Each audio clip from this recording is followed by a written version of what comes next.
Friends, study with Saurabh YouTube channel पे आपका स्वागत है।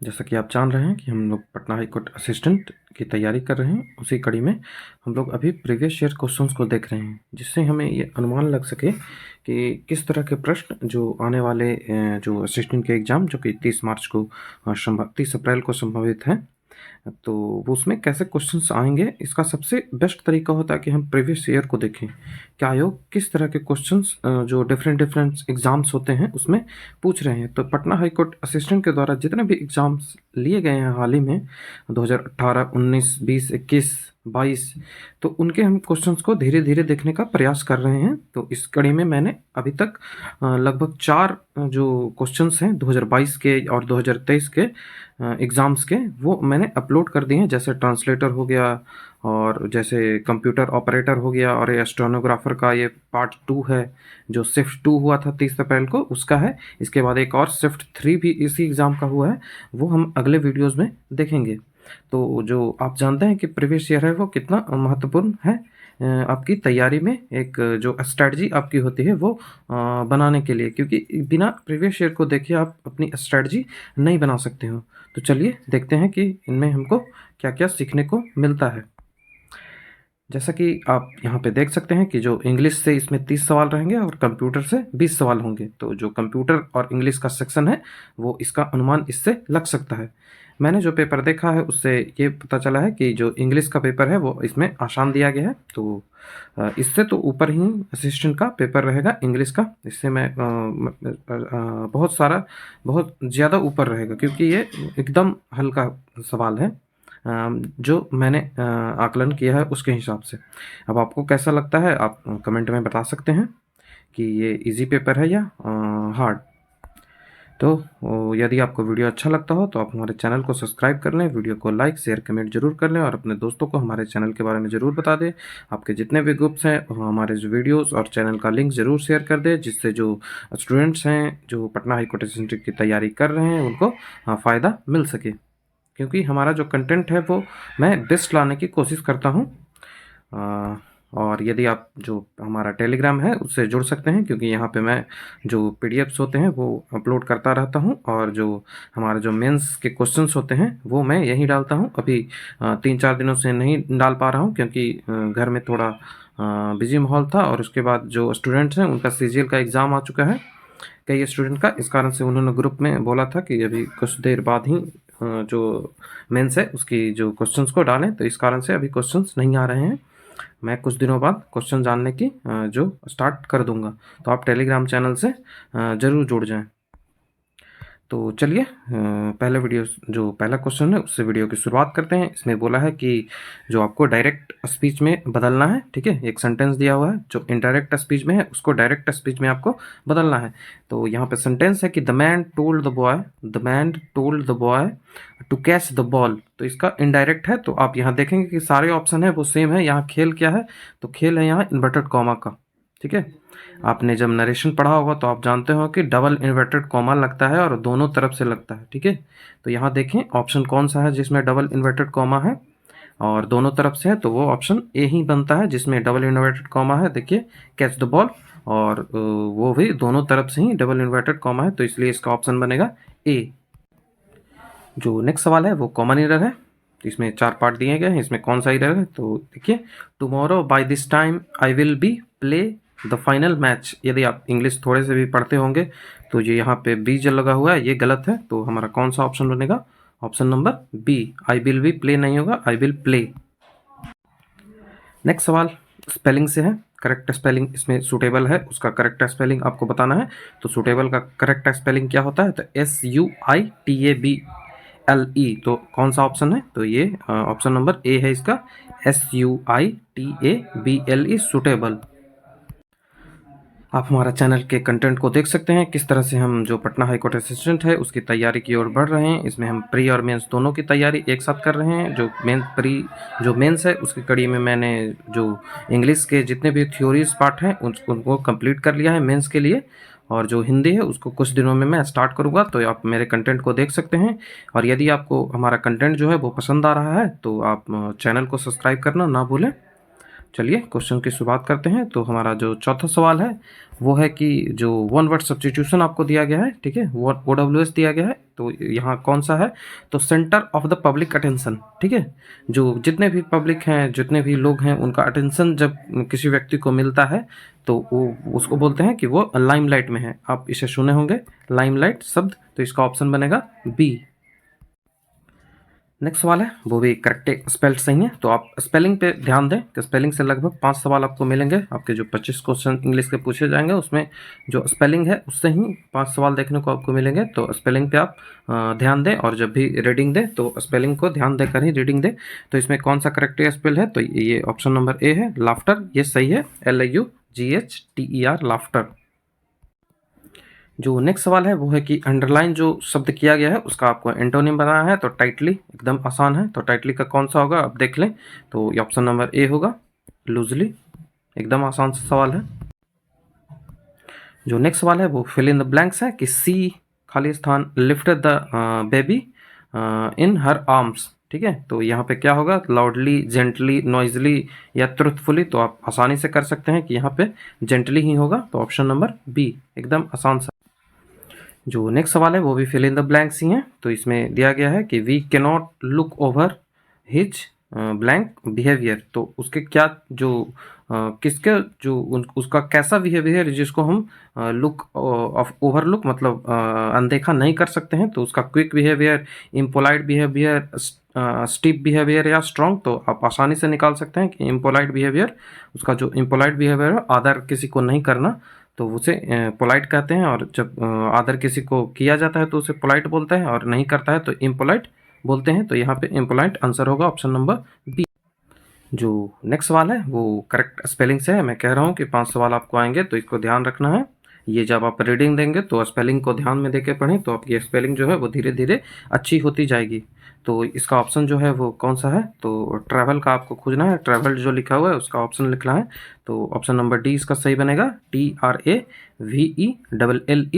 ठीक है, TRAVELLED। यहाँ पे आपको एक इडियम दिया गया है कि इडियम का अर्थ दिया गया है, उसका आपको इडियम बताना है कि कौन सा इडियम है। To kill 2 bird with 1 stone, ठीक है। एक इडियम है कि एक तीर से 2 शिकार। तो इसका मतलब होता है to get things done with 1 action, नहीं, not to take the blame, नहीं, तो to be an expert in something, to focus on 2 थिंग्स एट द सेम टाइम, तो नहीं, टू गेट 2 थिंग्स मतलब कि एक समय में 2 शिकार करना। तो यही ऑप्शन बनेगा, to get 2 things done with 1 action, मतलब एक काम करें और उससे 2 कार्य सफल हो जाए। नेक्स्ट सवाल पैरा जम्बलिंग से है। इसमें आपको 4 जो प्रश्न है, 4 जो ऑप्शन दिए रहते हैं उसको आपको सजाना होता है कि कौन सा पहले आएगा कौन सा बाद में आएगा। तो इसको ऑप्शन से करके देखना चाहिए। तो सबसे पहले हम सब्जेक्ट की तलाश करते हैं कि सब्जेक्ट कौन सा होना चाहिए। तो आई हैड नो फूड मतलब, और house, clothes and no hope of help, मतलब ये कि कोई भी घटना पहले हो चुकी है उसके बारे में ये इफेक्ट है उसका। तो ये तो सब्जेक्ट हो ही नहीं सकता, इससे स्टार्ट शब्द हो ही नहीं सकता। All the rest of people, all the rest of people मैंने पहले जो पीपल्स थे उनकी बात की जा रही है। तो ये भी जो है एक्सटेंशन है शब्द का। कोई सेंटेंस जो है वो पहले यूज हुआ होगा उसको एक्सटेंड किया जा रहा है। तो ये भी जो है ये सब्जेक्ट नहीं बन सकता, ऑप्शन बी भी सब्जेक्ट नहीं बन सकता। तो यहाँ से बी खत्म हो जाएगा और ए भी नहीं बन सकता, तो यहाँ से ए खत्म हो जाएगा। तो हमारे पास बी और डी ऑप्शन बच रहे हैं। तो अगला पढ़ते हैं कि I was ship record in a storm and came on the shore on this island, ठीक है। तो जो शिप है वो आइलैंड पे आ गया। तो ये जो सब्जेक्ट है ये सब्जेक्ट बन सकता है। तो ये बन सकता है, ठीक है। तो सी को ध्यान में रखेंगे कि ये सब्जेक्ट बन सकता है। उसके बाद डी पढ़ेंगे, at night I claimed up a tree. तो देखिए ये भी एक शब्द है, उसका जो सेंटेंस है उसका एक्सटेंशन बता रहा है। For fear and bind animal, ये सब जो है वो जो शब्द है सेंटेंस है उसका एक्सटेंशन बता रहा है, जिस कारण ये सीधा सीधा क्लियर हो जाता है कि हमारा जो डी है वो सब्जेक्ट नहीं बन पाएगा। तो हमारा सीधा सीधा एक ही ऑप्शन बचता है कि सी बी डी ए। अब आप जब इसे पढ़कर देखेंगे तो आपको जो आसानी से ये जो सेंटेंस है वो सही दिखेगा कि I was shipwrecked in a storm and came on shore on this island उसके बाद जो सी है उसके बाद क्या होना चाहिए, तो उसके बाद होना चाहिए सी के बाद बी आता है कि all the rest of people were drawn and I my self almost dead, मैं भी मर चुका ही था लगभग। आई हैव, और उसके बाद देखिए क्या आएगा, तो उसके बाद आएगा इसका क्या इफेक्ट हो रहा था जब वो आ गया, तो इसका इफेक्ट आ रहा था कि आई हैड नो फूड, ठीक है, I had no food house cloth and no hope of help at night, जब रात हुआ तो वो क्लिम्ब हो गया, एक ट्री पे चढ़ गया, fear of bents animal and manage to sleep. तो इस तरह से हम ऑप्शन इसका बी लगा सकते हैं। आपको एक मैंने तरीका बताने की कोशिश की है कि किस तरह से आप जो पैराजम्बलिंग होती है उसको अरेंज करें। नेक्स्ट सवाल है कि जो वन वर्ड सब्स्टिट्यूशन है कि area in a desert where there is water and plant, एक डिजर्ट का एरिया जहाँ पे कुछ नहीं होता, आप जानते हैं डिजर्ट टू सिप भी बोलते हैं, तो डिजर्ट का ऐसा एरिया जहाँ पे वाटर भी हो और प्लांट हो तो उसे क्या कहते हैं, तो उसे ओएसिस कहा जाता है, ठीक है, ओएसिस, OASIS, ओएसिस कहा जाता है। ये एसएससी में कई बार पूछा जा चुका है, तो मैं इसी कारण से बार बार कह रहा हूँ कि आपको इंग्लिश पढ़नी है तो एसएससी की ही पढ़नी है, सीजीएल, ठीक है, सीजीएल लेवल की इंग्लिश आपको करनी पड़ेगी, तो वहीं से आप इंग्लिश करें। मैंने इसके लिए अलग से जो स्ट्रेटजी वीडियो है वो बना रखी है, तो आप उसको भी देख सकते हैं, वो आपको हेल्पफुल होगा। नेक्स्ट है सिनोनिम, आपको देखना है कि वेल्दी को क्या बोलते हैं, तो वेल्दी को रिच बोलते हैं। आसान सा सवाल है, टाइम वेस्ट नहीं करना है। आपको एक इडियम दिया गया है कि हास्ट मिक्स वेस्ट, क्या है हास्ट मिक्स बेस्ट, तो इसका क्या होगा, तो आप ऑप्शन पढ़ेंगे तो anything done in a Hari may not be successful, मतलब यदि आप जल्दी में काम करते हैं तो ये जरूरी नहीं कि वो सक्सेसफुल ही काम होगा, तो ऑप्शन नंबर सी इसका बनेगा, इडियम है ये। नेक्स्ट जो सवाल है वो है कि इनकरेक्टली मैच कौन सा है, तो कौन है जो इसमें करेक्ट है, तो ये तीनों करेक्ट है और जो एडमिट है ये इनकरेक्ट है, तो ऑप्शन नंबर ए हमारा आंसर बनेगा। नेक्स्ट क्वेश्चन है कि वन वर्ड सब्स्टिट्यूशन है, इसमें something that is more than the amount is needed, उसको क्या बोलते हैं, जब आपको जितना ज़रूरत है उससे ज़्यादा कोई चीज़ हो जाए तो उसको इनएडुकेट तो नहीं बोलेंगे, इनएडुकेट इसका एंटो हो जाएगा। इनएडुकेट मतलब होता है आपको जब कमी हो, लेस कमी हो, मैनेज जो आप जानते ही हैं, तो यहाँ सरप्लस ही एक ऑप्शन बचता है, तो ऑप्शन नंबर बी। जो ये सारे सवाल हैं जो हल्के हैं, ठीक है, इससे जो असिस्टेंट का पेपर होगा इससे कहीं ज़्यादा इसका लेवल ऊपर होगा, लेकिन हमको प्रीवियस ईयर देखना है तो हम जो हल्के सवाल हैं उनको छोड़ नहीं सकते हैं। जो नेक्स्ट क्वेश्चन है कि इनकरेक्टली स्पेल्ड है, सिर्फ फिर से इनकरेक्टली पूछा है, करेक्टली नहीं, तो ये जो तीन आपको नजर आ रहे हैं ये करेक्ट है, और जो रेफ्रिजरेटर जो दिया हुआ है ये इनकरेक्ट है, तो ऑप्शन नंबर डी इसका आंसर बनेगा। Next question fill in the blanks है, यहाँ पे दिया हुआ है कि the whole box watch, fill जो ब्लैंक के उसके बाद दिया गया है कि लाइंड विथ फोम रबर, तो इसमें कौन सा होगा, एक्सट्रीमली नहीं होगा, डार्कली भी नहीं होगा, हैजी भी नहीं होगा, तो ऑप्शन नंबर बी इसका आंसर बनेगा, थिकली। ये जब आप इंग्लिश पढ़ेंगे तो आपको पता चल जाएगा कि कैसे ऑप्शन छाटना होता है, आपकी जब अंडरस्टैंडिंग आ जाएगी तो आप जो शब्द के अर्थ होते हैं उसके हिसाब से आप ऑप्शन को छाट देंगे तो आसानी से आपका आंसर निकल जाएगा। जो नेक्स्ट सवाल है वो आपको जो कॉमन एरर जिसे कहते हैं वो है, यहाँ पे आपको 4 पार्ट दिए गए हैं, इसमें से कौन सा एरर है, तो I spent the whole last week in repairing my computer, मतलब लास्ट वीक की बात कर रही है, मतलब पास्ट टेंस की बात हो रहा है, तो जब पास्ट टेंस की बात हो रही है तो आई स्पेंट नहीं होगा, आई स्पेंडेड, ठीक है, मैंने बिता दिया, तो ये ऑप्शन नंबर जो सी है वो गलत होगा। जो नेक्स्ट क्वेश्चन है इसमें आपको बताना है कि जो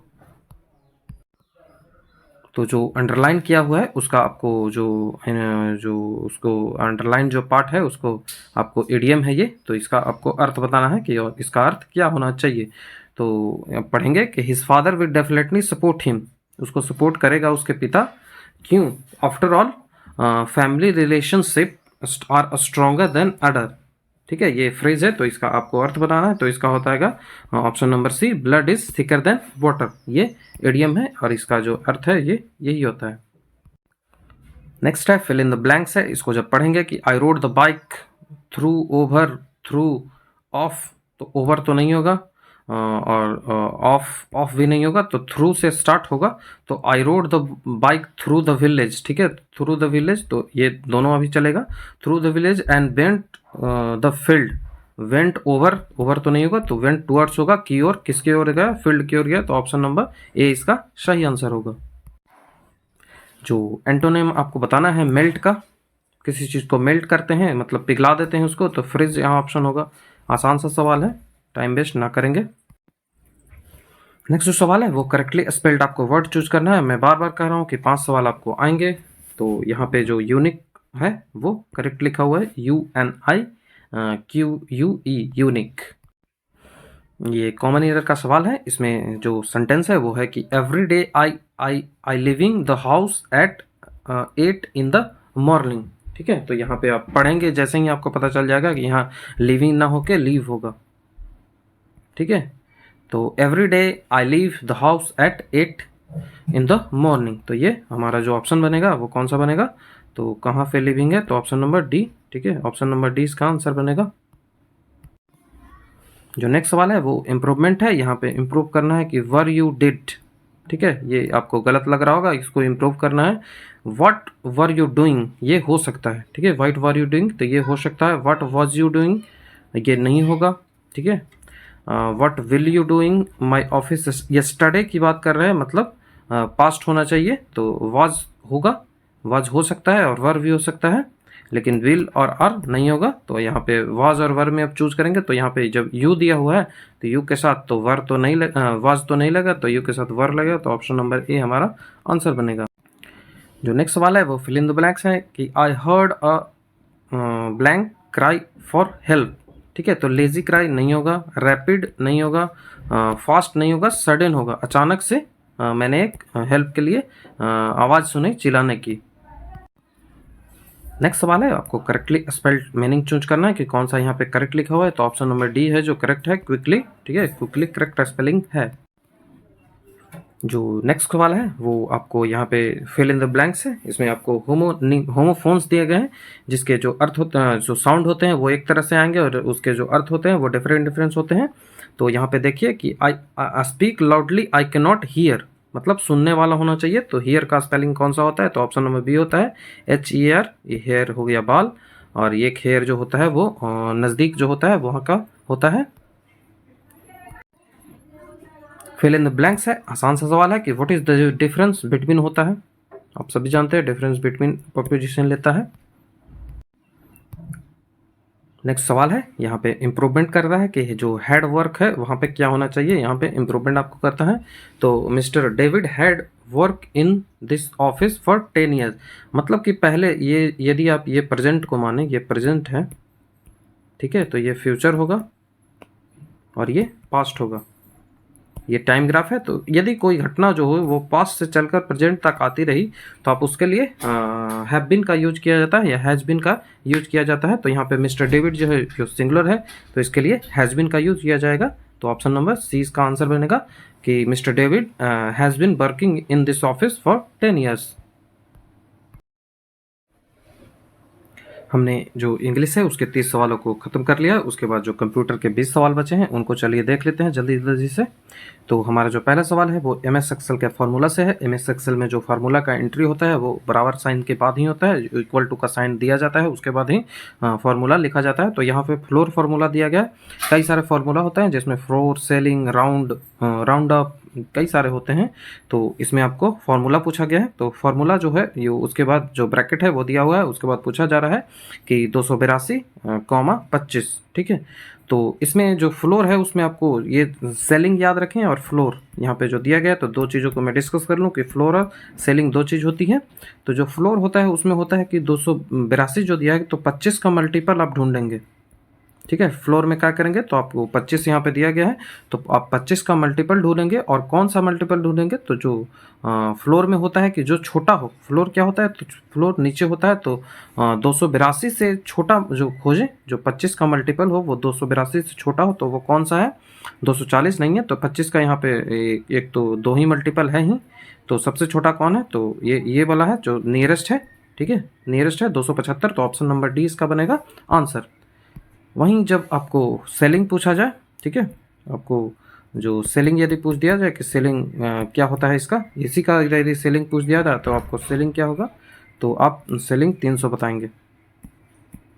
क्यों, क्योंकि जो 282 का 25 का मल्टीपल हो और वो भी 282 से बड़ा हो तो वो 300 हो जाएगा।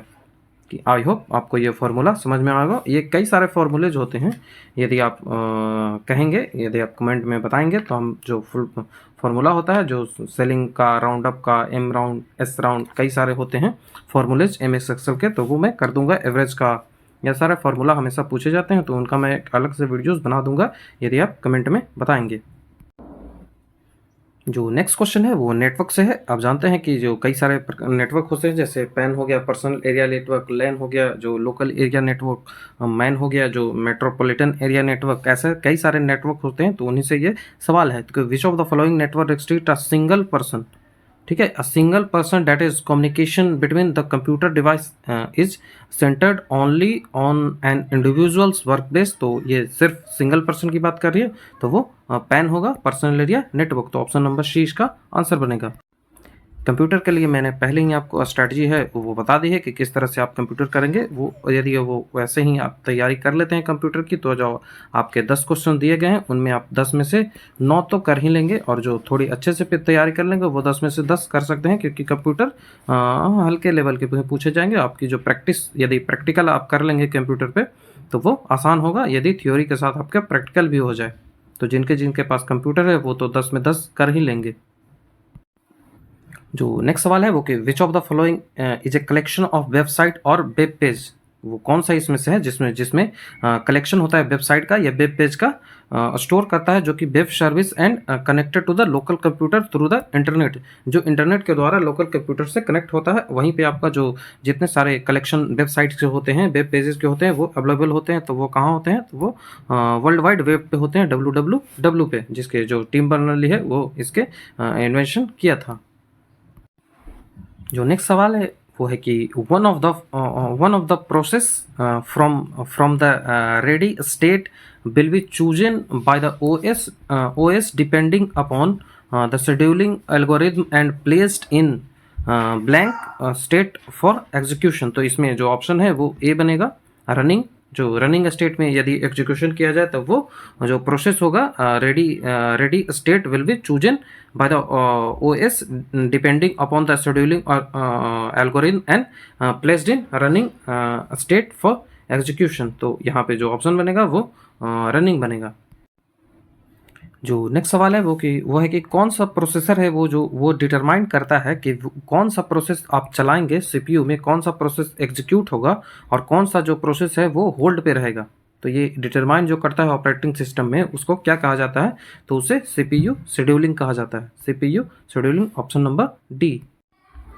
जो नेक्स्ट सवाल है वो पूछ रहा है कि एप्लीकेशन सॉफ्टवेयर इनमें से कौन है। आपको 4 ऑप्शन दिए गए, इनमें से एप्लीकेशन सॉफ्टवेयर पूछ रहा है। तो इंटरप्रेटर ये एप्लीकेशन सॉफ्टवेयर नहीं है, कंपाइलर ये भी नहीं है, एडिटर ये भी नहीं है, तो वेब ब्राउज़र ही बच गया। ये एप्लीकेशन सॉफ्टवेयर है, वेब ब्राउज़र। जो नेक्स्ट सवाल है यहाँ पे वो कीबोर्ड शॉर्टकट से पूछा गया कि MS एक्सेल, MS वर्ड जो 2019 है, उसमें आप Ctrl+J दबाएंगे तो आपको क्या होगा? तो align the selected text your line to justify the screen, ठीक है, वो यही ऑप्शन बनेगा। जस्टिफाई किया जाता है किसके द्वारा? तो वो Ctrl+J के द्वारा। आपको जितने भी शॉर्टकट की होते हैं वो याद होने चाहिए। जो नेक्स्ट सवाल है with reference to computer which of the following number system use 0 से 7 यूज तक किया जाता है। वो किस ऑपरेशन में यूज किया जाता है? कई सारे ऑपरेशन जो है वो कंप्यूटर में यूज किया जाता है नंबर सिस्टम का। जैसे डेसिमल, आप जानते हैं कि डेसिमल जो होता है वो 0 to 9 होता है, ठीक है।